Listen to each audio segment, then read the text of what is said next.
In today's video, we will be sharing with you this delicious pineapple punch recipe. Welcome to Tasty and Quick Recipes. Please don't forget to like, subscribe, and turn on notifications if you enjoy this video. For this recipe, you will need 1 cup of pineapple, 1 banana, half a cup of orange juice, half a cup of coconut milk, half a cup of coconut water, and half a cup of ice. In a blender, we're going to add the orange juice, coconut water, coconut milk, pineapple, and the bananas, and blend until smooth.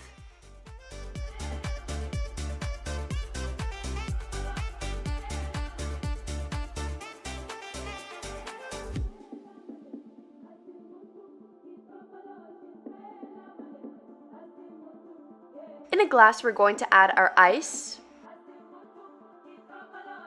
and pour our pineapple punch in the glass over the ice.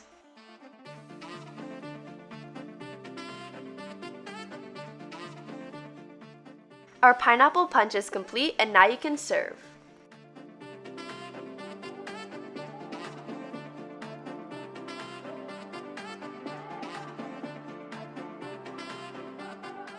We hope you enjoy.